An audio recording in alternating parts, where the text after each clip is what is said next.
أسبوعي يأتيكم عبر شبكة بريس 23 الإعلامية، يسلط الضوء على آخر الأحداث والمستجدات السياسية والاجتماعية.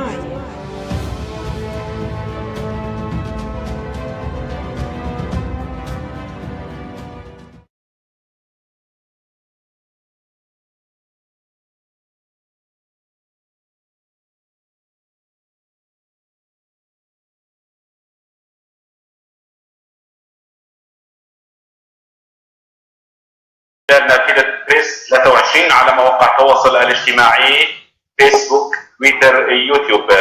يسرنا أن نستضيف في هذه الحلقة الأستاذة والإعلامية سميرة مسالمة من فيينا لتحدثنا عن آخر التطورات السياسية وربما الأحداث الأخيرة التي تجري على الساحة السورية. في البداية نرحب بك أستاذة سميرة مسالمة، أهلا وسهلا بك ضيفة عزيزة على البرنامج في برنامج نقد الحر. مساء الخير، تحية طيبة للجميع والرحمة لشهداء سوريا بشكل عام، والرحمة والخلود لشهدائنا الذين سقطوا في المجزرة الأخيرة للنظام السوري في خان شيخون. بداية لو ننطلق من حيث انتهيت أستاذة سميرة، ننطلق من الحدث الأهم. طبعا هي ليست المرة الأولى التي يستخدم فيها النظام السوري الأسلحة الكيماوية ضد الشعب السوري، هي المرة الثالثة أو الرابعة في غضون 6 سنوات. طبعا هذه الأسلحة محرمة دوليا، آخرها كانت مجزرة قبل يومين راح ضحيتها 100 مدني وما يقل عن 400 مصاب آخر أيضا مدني. السؤال الذي يطرح نفسه، لماذا يلجأ النظام إلى هذا الأسلوب باستخدام الأسلحة الكيماوية، وخاصة وجود روسيا وإيران الضامنتان لوقف إطلاق النار من جانب السوري؟ ما الغاية وما الهدف في هذا العمل؟ من الواضح أن النظام لم يتوقف يوما عن ضرب المدنيين في سوريا، وهو بذلك يصر على أن الحل الذي يريد أن يتبعه هو الحل العسكري، وعبر مجازر تودي بأرواح الناس وبالتالي تؤدي إلى هجرة هؤلاء الناس المتبقين من الأحياء عن مناطقهم. هي محاولة لتخويف الناس أكثر ولجعل الناس تهرب إلى مناطق أخرى، وبالتالي يمارس عملية التهجير الجماعي بفعل منظم وممنهج. ومن الواضح أن النظام السوري استمرأ صمت المجتمع الدولي على هذه المجازر، واعتبر أن ما يتم تداوله من قرارات وعدم الجزم في تنفيذ هذه القرارات هو ضوء أخضر له بأن يمارس كل أنواع القتل ضد الشعب السوري.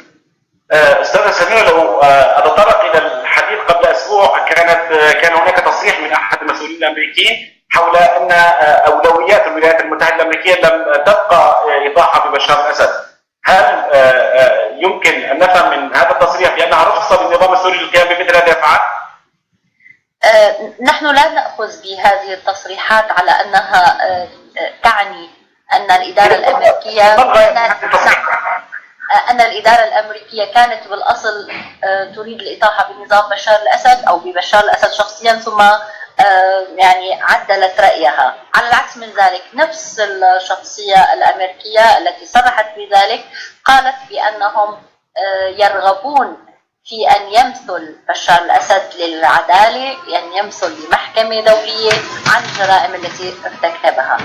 هذا التصريح لا يعني أبدا أن الولايات المتحدة كانت تريد الإطاحة ببشار الأسد والآن لا تريد الإطاحة ببشار الأسد. هي تقول أن أولوياتها أولا هي الحرب على الإرهاب، لكن هذا لا يعني بالمطلق أن بشار الأسد حظي بفرصة جديدة. الفرصة التي أتاحها له النظام الدولي عبر صمته على الجرائم هي التي ما كانت وما زالت مستمرة على ما يبدو. واليوم إذا لم يخرج المجتمع الدولي بقرار واضح وحازم تجاه هذه المجزرة، فهذا فعليا هو ضوء أخضر بأن عالم القيادة القيم وعالم المجتمع الغربي الذي قام على أساس احترام قيم الحريات وقيم حرية المواطن في اختيار نظامه وحرية المواطن في التعبير عن رأيه قد انهار، وبالتالي يستطيع بشار الأسد أن يرتكب المزيد من الجرائم. الجانب الثاني، الوجه الآخر من الطرف الذي يهمه المعادلة السورية إن صح التعبير روسيا وإيران الضامنتان لوقف إطلاق النار من الجانب السوري. ألا يضع تصرف النظام السوري باستخدام الأسلحة الكيماوية ضد المدنيين روسيا وإيران في موقف حرج أمام المجتمع الدولي الراعيان لهذا النظام؟ ما موقف هذه الدول من هذه التصرفات؟ لنضع كل الأمور على الطاولة. بالأصل إيران لم تلتزم بأي وقف لإطلاق النار، ونحن نعلم أن ميليشياتها موجودة، نعم موجودة على الأرض، تمام موجودة على الأرض، وهم شركاء في قتل السوريين تماما كما النظام. لكن وجودهم كضامن عبر مؤتمر أسيتانا سواء كان إيران أو روسيا هو في حقيقة الأمر هو خدعة دولية ليس أكثر. ومع الأسف أننا انسقنا وراء هذه الخدعة، وكنا نأمل أن تكون بداية جديدة لهذا المجتمع الدولي بأن يضع المسؤوليات الحقيقية على عاتق دولة روسيا ودولة إيران، وهما محتلتان لسوريا وليسا ضامنان لوقف إطلاق النار.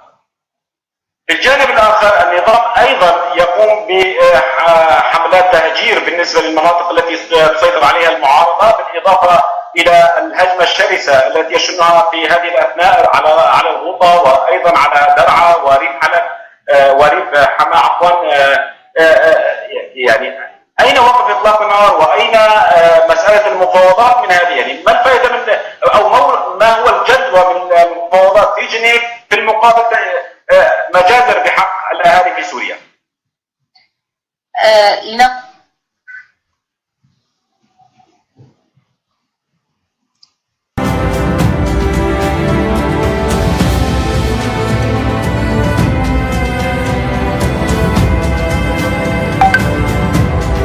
أعتذر أستاذة سميرة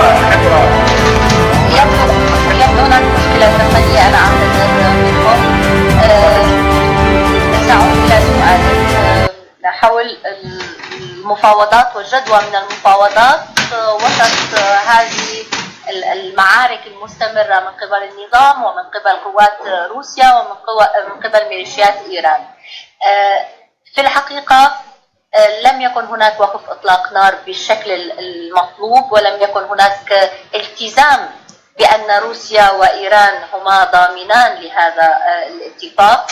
كما لاحظنا هناك استمرار لعمليات القصف. الجهة الوحيدة التي قامت فعليا بتنفيذ هذا الوقف هو جهة المعارضة المسلحة، وأنا أتحدث هنا عن الجيش، فصائل الجيش الحر التي وقعت الاتفاقية.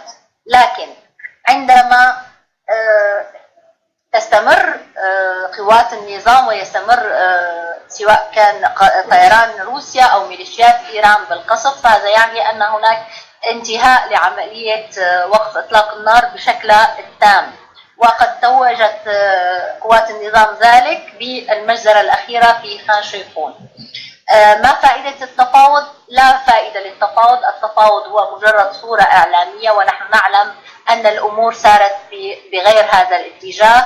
هناك صراع على سوريا، هذا الصراع لا علاقة له بالأطراف السورية، وكل الأطراف السورية سواء كان نظام أم معارضة أصبحوا خارج معادلة التفاوض. التفاوض الحقيقي يحدث الآن بين الدول. الغاية هي الصورة الإعلامية وإعطاء مزيد من الوقت لأن تتم الاتفاقيات الدولية فيما بينها، وليس لأن يوجد حل على طاولة التفاوض. لاحظنا أن طاولة التفاوض في مكان، لكن الاتفاقيات التي تحدث في مكان آخر، وهذه الطاولة للتفاوض في جنيف هي فقط لأخذ المشاهد إلى مكان غير المكان الصحيح والمكان الفعلي لعمليات المحاصصة التي تجري على سوريا. الصراع لم يعد بين السلطة والمعارضة، الصراع اليوم بين الدول على سوريا وعلى حصصها من الأرض السورية ومن المصالح السورية. ربما أجبت عن السؤال الذي سأطرحه في هذا الجواب، شكرا على هذه. بالفعل قد نصل إلى لا متناهي من العدد بالنسبة لجنيفات، جنيف 1 2 جنيف 3 4 5 إلى أن وصلنا إلى الخامس.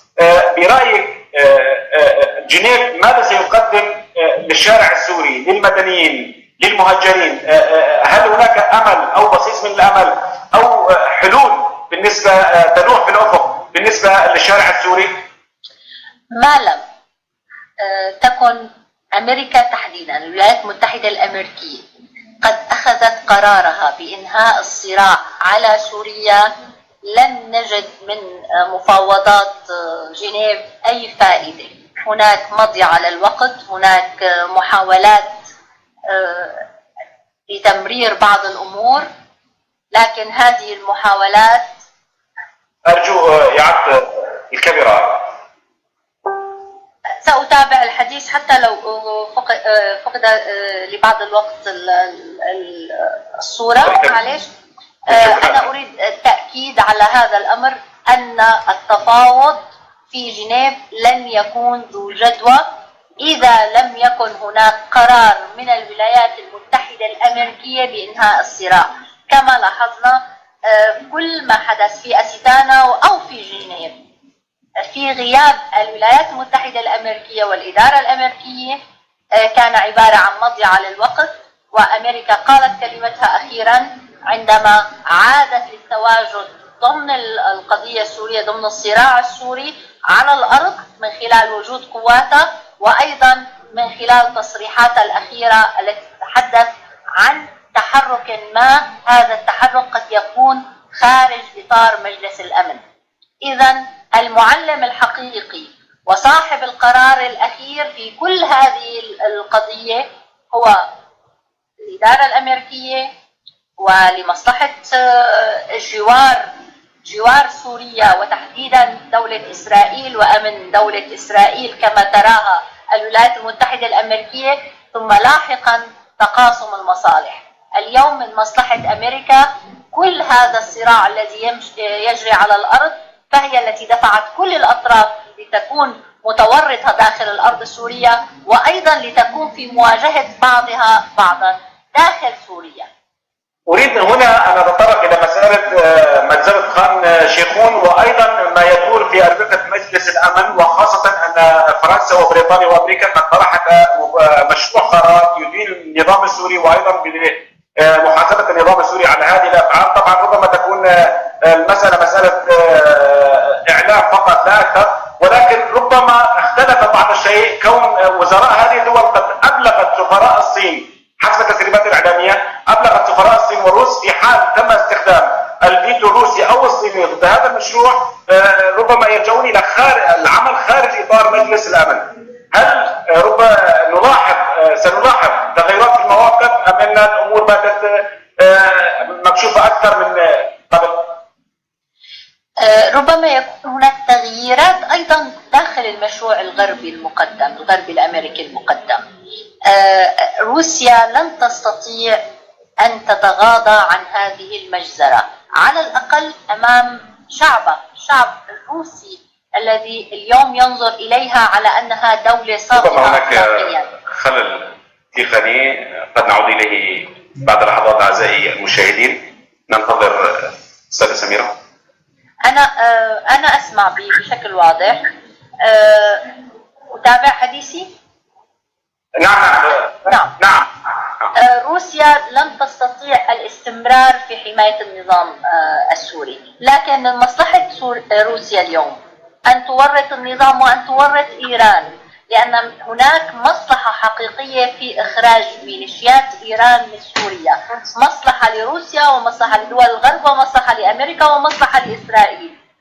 ولذلك سيكون هناك ضغط من نوع ما، سواء كان عبر اتخاذ قرار بوجود لجنة دولية للتحقيق في هذه المجزرة، أو باتخاذ قرار واضح بأن هذه الدول ستتحرك منفردة، لأن عدم تحرك هذه الدول أمام شعوبها قبل أن يكون أمام الشعب السوري، لأنه معادلة الشعب السوري أيضا يبدو سقطت، سيضعها في مواجهة كل ما تدعيه من حديث عن حقوق الإنسان ومن حديث عن القيم الغربية.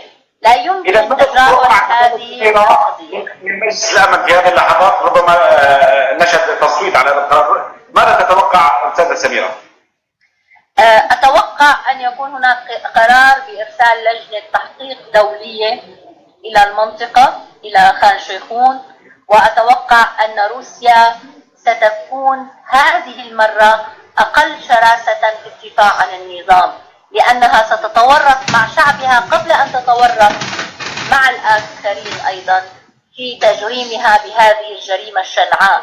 هذه جريمة حرب لا يمكن أن تغتفر، وخاصة أن روسيا هي التي تعهدت أمام المجتمع الدولي بأن النظام قد سلم كامل سلاحه الكيماوي للمجتمع الدولي. تحدثت عن توريط روسيا بالنسبة لنظام بشار الأسد. هنا أريد أن أسألك أين دور أصدقاء الشعب السوري؟ 100 وأكثر من 20 دولة تضامنوا مع الشعب السوري في بداية الثورة السورية، وهناك عدة مؤتمرات سواء في تونس سواء في المغرب في دولة مملكة المغرب. تركيا كانت أبرز حليف ربما أو أكبر داعم بالنسبة للمعارضة السورية سواء المسلحة بشقيه السياسي والعسكري. أيضا دول الخليج، ألا يمكن اعتبار أن هذه الدول الداعمة للمعارضة السورية قد وردت أيضا المعارضة السورية في هذا المأزق؟ في الحقيقة لا يوجد دول على شكل جمعيات خيرية.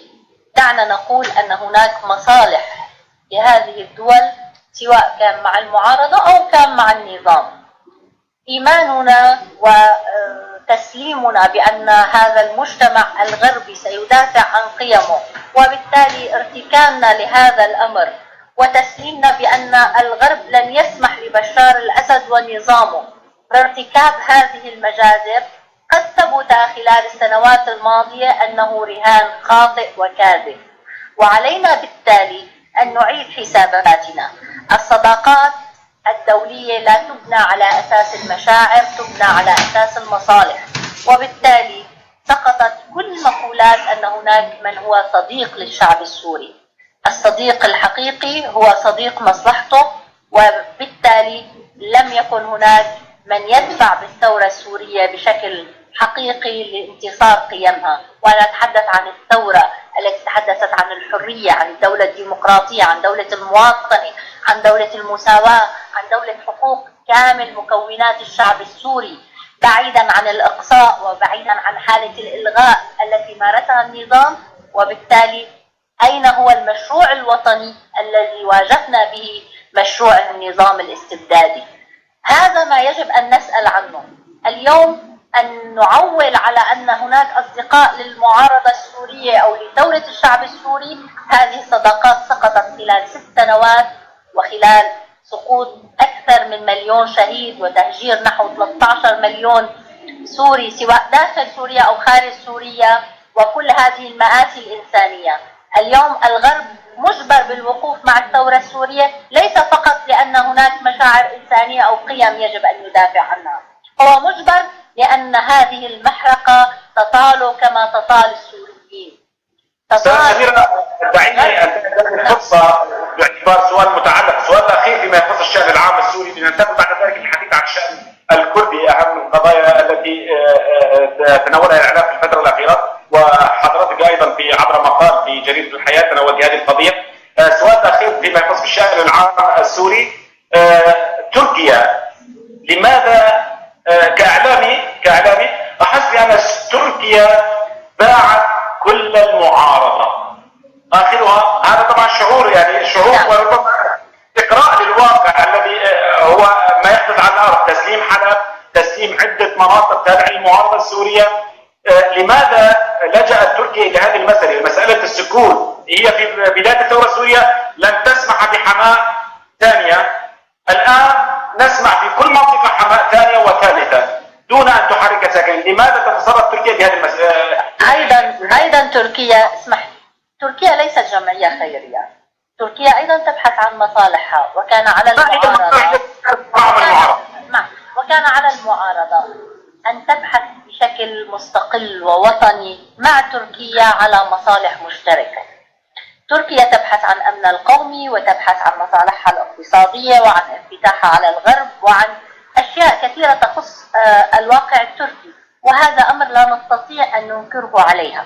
لكن هي من يبيع ويشتري هو صاحب القضية. هل أصحاب القضية باعوا؟ هنا يجب أن نسأل لماذا نتهم تركيا ونترك أصحاب القضية؟ تركيا لن تستطيع أن تشتري ما هو غير معروض للبيع، ولن تستطيع أن تبيع ما هو ليس ملكها. إذا الأمر لا يتعلق بتركيا، يتعلق بنا نحن كسوريين. ما الذي فعلناه؟ ما الذي قدمناه لقضيتنا؟ لنبتعد عن فكرة أن هذه الدول تقرر الأمور بشكل يعني تبرعات للشعب السوري. هذه الدول لها مصالحها، وعلينا أن نحترم مصالح هذه الدول على ألا تكون على حساب مصلحتنا، وعلى حساب وحدة شعبنا، وعلى حساب وحدة أراضينا، وعلى حساب حماية دولتنا السورية كدولة واحدة مستقلة لا يستطيع أحد الاعتداء على حدودها. هذا ما يجب أن نبحث عنه. لذلك أنا عندما أتحدث عن القضية الكردية أتحدث عنها من باب أن قضايا الحرية لا تتجزأ. مفهوم الحرية لا يجب أن لا يتجزأ. كما أبحث عن الحرية لأبناء بلدي من العرب، يجب أن أبحث عن الحرية لأبناء بلدي من الكرد. نحن وهم شركاء في هذا الوطن، وعلينا أن نبحث عن آلية للشراكة، عن آلية لأن نكون في وطن مستقل، وأن نكون في وطن يحترم حقوقنا. أنا تحدثت بشكل واضح وصريح، لا يكفي أن نعطي حق المواطنة، لا يكفي أن نعطي حق المساواة. يجب أن نبحث عن آلية فعليا تمكن أخوتنا الكرد من العيش ومن الحياة الكاملة، المساواة الكاملة مع العرب ومع الشركس ومع كل المكونات الشعب السوري. هذا ما يجب أن نبحث عنه. لذلك أنا أتحدث عن مشروع وطني. أستاذة سميرة، نظرة ديمقراطية، وأشكرك على هذه النظرة بالنسبة للقضية الكردية، تعتبريها قضية وطنية بامتياز، وأنت على أن يكون وفق مقالك في جريدة الحياة بأن الكرد يجب أن تكون لهم ضمانات كونهم تعرضوا لحالات انتهاكات على الأنظمة الاستبدادية التي تحتل الكردية كردستان بشكل عام. وبنفس الوقت يجب أن يجيب الكرد على تساؤلات مهمة. ما الذي يريده الكرد؟ يجب أن يبحثوا في حل كردي قبل أن يبحثوا في حل عربي كردي.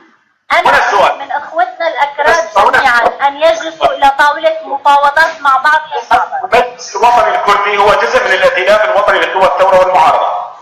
نعم. على أي أساس انضم المجلس الوطني الكردي وهو يحمل مشروع الفيدرالية بالنسبة للكرد؟ على أي مشروع؟ على أي أساس انضم الائتلاف الوطني لقوى المعارضة والثورة في سوريا؟ وما هي البنود التي وافقت عليها المعارضة السورية حتى انضم إليها المجلس الوطني الكردي؟ ولماذا يتم تجاهلها في هذا الوقت؟ أصلا هذه الأسئلة يجب أن توجه إلى المجلس الوطني الكردي الذي انسحب مؤخرا من مفاوضات جنيف. هذا أولا. ثانيا، كان على المجلس الوطني الكردي وهو داخل الائتلاف أن يقول للائتلاف تعالوا لنناقش القضية الكردية من مفهوم وطني، من مفهوم نعم. على فكرة المجلس الوطني الكردي دائما يقول نحن في الائتلاف الوطني السوري قدمنا مشروع والائتلاف الوطني لقوى الثورة في سوريا موافق على مشروعنا بما فيه الفيدرالية. ربما هذا ما يتم الحديث عنه في الشارع الكردي حقيقة. على يعني بموجب كلامك انه المجلس الوطني الكردي لحد الان لم يناقش مسألة القضية الكردية داخل الائتلاف. ناقشها لكن لم يصل إلى نتائج حقيقية. كان عليه أن نصل إلى هذه النتائج عندما قدمت رؤية الهيئة العليا للتفاوض حول المشروع الوطني لسوريا. لماذا لم تأخذ هذه الرؤية بكل المخاوف والهواجس الكردية؟ أنا ككاتبة وعربية تناولت هذه القضية بكل جرأة وقلت أن هذه الرؤية لم تستطع أن تحقق الأمان والضمانات الكافية لإخوتنا الكرد. على المجلس الوطني الكردي، وهو موجود الآن وشريك في الائتلاف، أن يبحث بشكل واضح وجدي مع الائتلاف أولا، ثم لاحقا مع الهيئة العليا للتفاوض، عن أي مشروع وطني يتحدثون. إذا كنا نتحدث عن مشروع وطني يعطي القضية الكردية ما لها وما عليها من ضمن المشروع الوطني، فهذا يجب أن يخرج إلى الناس بشكل واضح وصريح. أما أن ندفع الأمور إلى الأمام ونقفز عن المشاكل ثم ندخل بها في وقت لا يمكن أن نسامع أحد في هذا الوقت اليوم على تشكيك المعارضة. يجب أن نبحث عن آليات لتجميع المعارضة، وأن يبحث المجلس الوطني الكردي قبل أن يبحث مع الائتلاف أن يبحث مع كل أخوتنا الأكراد ما هو المشروع الذي يرضيهم، وما هو الحد الأدنى والحد الأعلى الذي يمكن من خلاله أن يناقش الائتلاف من جهة وهيئة العليا للتفاوض من جهة. أنا مع القضية الكردية على أن تكون هذه القضية الكردية هي جزء من قضيتنا الوطنية، جزء من سوريا الواحدة التي لا تتجزأ، وجزء من خياراتنا الديمقراطية التي نبحث بها عن الشكل الأمثل للدولة السورية. نحن شركاء مع بعضنا، وعلينا أن نتحمل مسؤولياتنا تجاه. هل يمكن أن هذه النظرة هي نظرة المعارضة بشكل عام أم نظرة الأستاذة سميرة مسلمة؟ لو كانت نظرة المعارضة بشكل عام لما انسحبت من الائتلاف، وأنا واضحة، انسحابي من الائتلاف كان نتيجة غياب المشروع الوطني الذي يتحدث بشكل واضح وصريح عن سوريا القادمة التي نريدها جميعا، سوريا الدولة الديمقراطية. سوريا الدولة الديمقراطية التي لا تغيب أي مكون ولا تتجاهل أي حق من حقوق الشعب السوري. الشعب السوري، الأمة السورية، الشعب السوري الذي أتحدث عنه هو عرب وكرد وشركس وتركمان وسريان وأشور، كل هذه المكونات هو الشعب السوري. نحن لا نريد أن ندخل في محاصصات قومية، نحن نريد أن ندخل في شراكة وطنية. هذه الشراكة الوطنية حتى الآن غائبة عن مشروع المعارضة، غائبة عن حقيقة ما نريده. نحن لا نواجه مشكلات.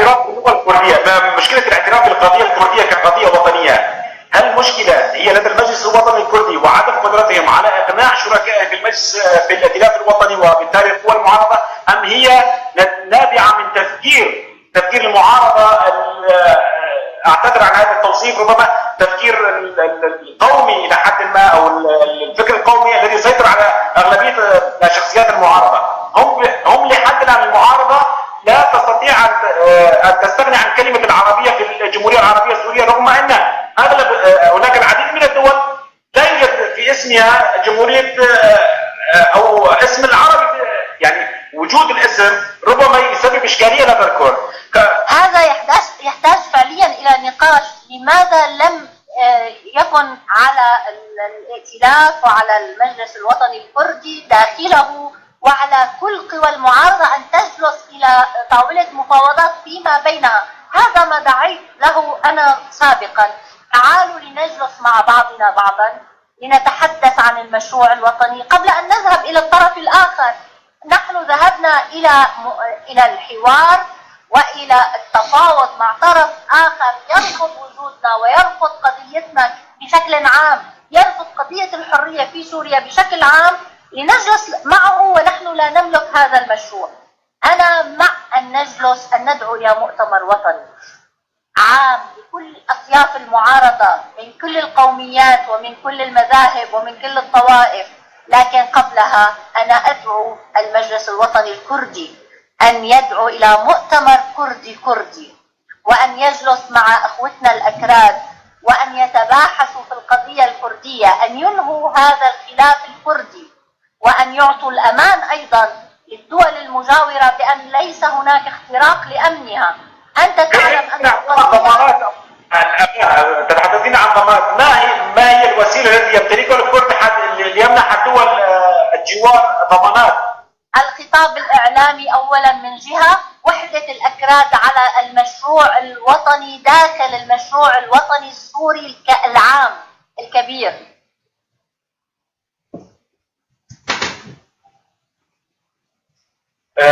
ربما ايضا عدنا الى نفس المشكله، سنعود اليه بعد قليل. هذا الخطا التقني لدى الاستاذه سميره مسلمه.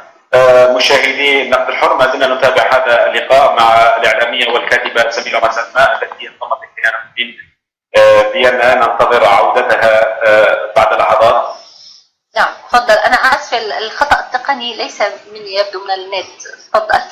أنا حاليا بدنا ننتقل على الشق الثاني. حكيتي عن مسألة الأكراد والصف الكردي.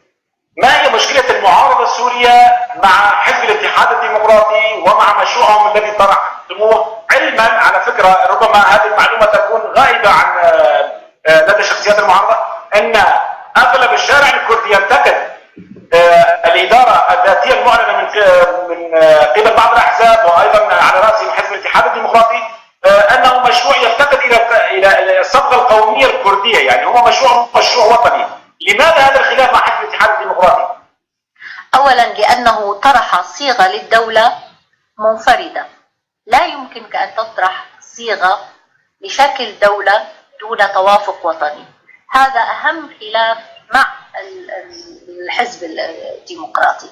ايضا الخلاف الرئيسي بانه لم يصرح ولم يقدم حقيقة يعني ما يثبت أنه بعيد عن حزب البككي، وأن أجندة العمل التي يعمل بها هي أجندة وطنية. هناك بيان من الإدارة الذاتية ومن حزب الاتحاد الديمقراطي رفض هذه بيانا متأخرا جدا، لكن في حقيقة الأمر هناك بعض الأمور يجب معالجتها كرديا قبل أن نعالجها مع الأطراف الأخرى. أنا لا أشعر اليوم بأي ارتياح لهذا الخلاف الكردي، فكيف نقول أن هناك إمكانية لأن يعني يغير بعض أطراف المعارضة السورية رأيهم؟ قبل ذلك على الأكراد أن يتفقوا على مشروع ثم يحاولوا أن يناقشوا بقية الأطراف المعارضة في هذا المشروع. لا تستطيع أن تحمل الائتلاف أو شخصيات في الائتلاف عبء خلاف مع الإدارة الذاتية في الوقت الذي هناك مشكلة كبرى بين المجلس الوطني الكردي والإدارة الذاتية نفسها. ننتقل إلى مسألة المعارضة والنظام. الهيئة التنسيق بالإضافة إلى منصات التابعة للمعارضة السورية تعتبر نفسها معارضة طبعا هيئة التنسيق والائتلاف الوطني السوري، بما فيهم عدوهم مشترك النظام السوري، متفقان على أن لا شيء للكرد. باختصار يعني هذه المسألة يعني أين المشكلة في مسألة الخلاف عندما يعني أنا وأخي مختلفين؟ شو دخل مثلا أنت كإنسان ديمقراطي أعطيني حقيقة ككردي كمواطن سوري، يعني خليني أحس كسوري. يعني وين المشكلة في الاختلاف؟ أنا لا أرى هناك أي مشكلة في مسألة الخلاف بين المجلس الوطني الكردي بقدر ما هناك مشكلة لدى المعارضة السورية بمختلف أطيافها وبما فيهم النظام السوري الذي ينكر جملة وتفصيلا أساسا وجود الكرد في سوريا.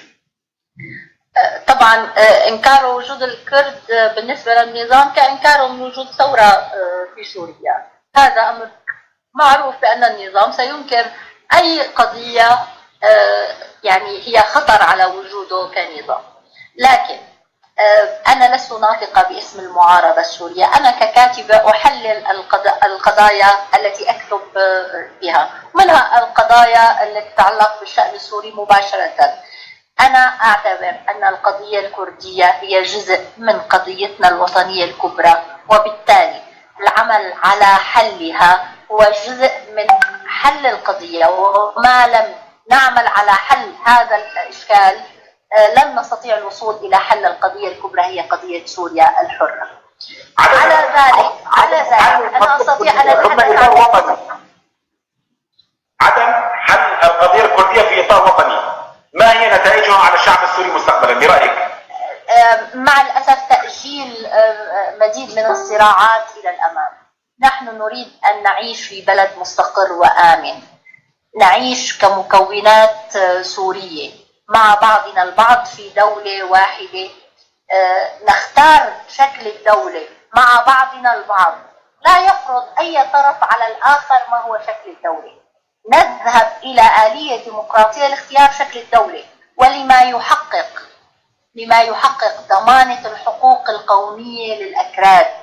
لا يمكن أن نتجاهل هذه الحقوق، كما أننا لن نتجاهل الحقوق العربية للعرب، لن نتجاهل الحقوق القومية لبقية المكونات السورية. وبالتالي من حق الأكراد علينا كما من حق بقية المكونات أن نعمل وفق مشروع وطني يسمح بأن نكون جميعا شركاء في هذا الوطن الذي نبحث عنه. ما لم نستطيع الوصول إلى هذا المشروع الوطني البديل للنظام، فنحن نعطي مهلة للنظام ليستمر في قتل الشعب السوري، وليستمر في تكبير صراعاتنا مع بعضنا، وليستمر في إتاحة الفرصة لكل هذه النزاعات بأن تتفاقم لتحدث شرخا مجتمعيا أكبر مما هو حاصل الآن. نحن على فرض أن اجتماع هيئة التفاوض في الرياض ربما يرفض المشروع الذي تقدم به المجلس الوطني الكردي ولم تقبل به بما يطرحه المجلس الوطني الكردي. طبعا المجلس الوطني الكردي علق اجتماعاته في اجتماعات جنيف، ولكن قال سنعود إلى الرياض لنتباحث مع هيئة التفاوض. في حال رفضت هيئة التفاوض مشروع الذي قدمه المجلس الوطني الكردي، ما هي الخطوة التي تتوقعينها وتأثير على المعارضة السورية من المجلس الوطني الكردي؟ أنا أريد أن أسأل، وما يتزيون؟ أنا أريد أن أسأل لماذا أخر المجلس الوطني الكردي قراره بأن يتباحث مع الرياض، مع مؤتمر الرياض، مع الهيئة العليا للتفاوض حول من قبله؟ ألم يكن باستطاعة المجلس أن يناقش هذه الوثيقة قبل تقديم رؤية الهيئة العليا للتفاوض؟ لماذا أبقى الأمر حتى هذه اللحظة؟ كان يجب أن يناقش هذه الوثيقة قبل الذهاب إلى جنيف 4، وقبل الذهاب إلى جنيف 5، وقبل الذهاب إلى جنيف 3. كان علينا أن نجلس مع بعضنا البعض لنقر وثيقة مقبولة من كل الأطراف. لكن اليوم يجب أن يذهب فعليا إلى التفاوض مع الهيئة العليا للتفاوض كطرف فيها وكشريك في وطن، وأن يبحث في خير الأمور التي تجعله يستطيع أن يحقق لإخوتنا الكرد ما يطمحون به من حقوق، وأن لا يكون سببا في انقسام صف المعارضة. هذه معادلة صعبة، لكن على المجلس الوطني الكردي أن يتحمل مسؤولياته الوطنية تجاه سوريا الأم، سوريا الدولة التي نبحث عنها، وتجاه أخوتنا الكرد من كل الأطياف السياسية. لا نريد أن يكون المجلس الوطني ممثلا فقط لمن ينتسب له، هو ممثل للقضية الكردية، ويجب أن ينجح في هذا التمثيل، سواء كان في تفاوضه مع الهيئة العليا للتفاوض أو في تفاوضه مع الائتلاف. نعم. سؤال قبل الأخير أستاذة سميرة، سؤال قبل الأخير فيما يتعلق بالإدارة الذاتية التي تم إعلانها من قبل بعض الأحزاب الكردية وأيضا العربية من قبل وأيضا الحزب الرئيسي فيه حزب الاتحاد الديمقراطي. ما هو تقييمكم لهذا المشروع؟ مشروع على فكرة بعيد عن القومية جملة وتفصيلا. أنا كشخص كردي لا أجد نفسي في هذا المشروع نهائيا، يعني أستغرب من عدم قبول المعارضة لهذا المشروع، ويعني تخوف أو الهاجس لدى المعارضة السورية بشكل عام، وأيضا بالنسبة للأستاذة سميرة مسلمة. أولا لست مطلعة تماما على تجربة الإدارة الذاتية حتى أتمكن من يعني إعطاء رأي، لكن أتمنى فعلا على قيادات الإدارة الذاتية أن تبحث في خلافاتها مع المجلس الكردي، وأن تتفق مع الكرد بكل الأطياف مستقلين وغير مستقلين على آلية عمل لنتمكن من أن نقول أن هناك رأي كردي واحد، يمكن من خلال هذا الرأي الكردي الواحد أن يوضع المشروع الوطني السوري، وبالتالي أن تؤخذ كل الملاحظات على الرؤية التي قدمتها الهيئة العليا للتفاوض، وأن تكون مقبولة من كل الأطراف السورية، عربيا أو كرديا أو شركسيا أو تركمانيا أو سريانيا. أنا أريد أن أبحث في المشروع الوطني، هذا المشروع الوطني الذي غاب فعليا في كل مناقشاتنا وحضر مكان له مشاريع معددة، مشاريع ترعاها دول، ومشاريع ترعاها قوميات، ومشاريع ترعاها أجندات. أخذنا من وقت كثير، لا تؤاخذينا عن طول الحديث، يعني الحديث لا يمل حقيقة.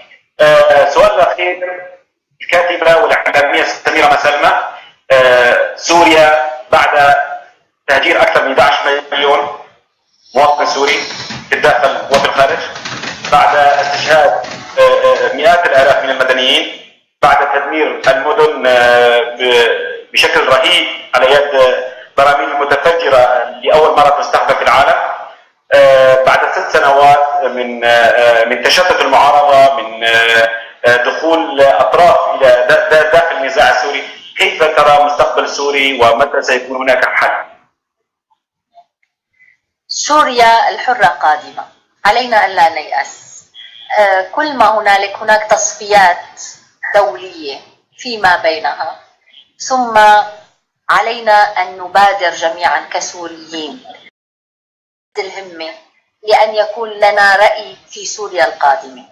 ما لم نتوحد نحن كقوى ديمقراطية تبحث عن مشروع وطني ونقرر مصير سوريا القادمة، فنحن أمام أجندات متعددة مع الأسف، ونحن أمام مستقبل غائب تماما عن سوريا التي خرجنا من أجلها والتي قامت الثورة من أجلها.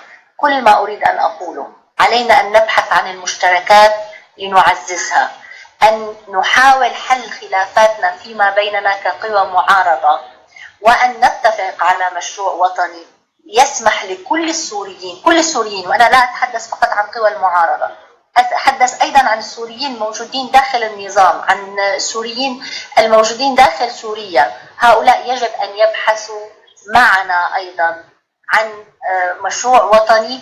هذا المشروع يوفر لهم الأمان والحماية والحياة الكريمة لكل السوريين. أشكركم جميعا، وأتمنى للقضية الكردية أن تكون حاضرة كجزء من قضية وطنية، قضية سورية شاملة. وأنا أؤكد أن عروبتنا واعتزازنا بالعروبة يزيد منه فخرا وجود القومية الكردية إلى جانبنا، وجود إخوتنا الكرد كشركاء في هذا الوطن نتساوى معهم بالحقوق والواجبات. شكرا كثير استاذة سميرة مسلمة، انضميتي الينا من فيينا. شكرا لك لاتاحتك لنا لهذه الفرصه، وشكر خاص لنافذه بريس 23 على اعدادها واخراجها لهذا البرنامج. الشكر خاص لمعد البرنامج الاعلامي عارف سالم. اشكرك مره ثانيه استاذه سميرة مسلمة على اللقاء. مشاهدي الكرام، تحية طيبة، دمتم برعاية الله. هذا ولاد بكر يحييكم من باريس، على أمل اللقاء بكم في حلقة جديدة. دمتم برعاية الله.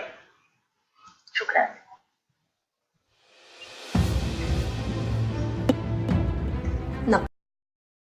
والمستجدات السياسية والاجتماعية.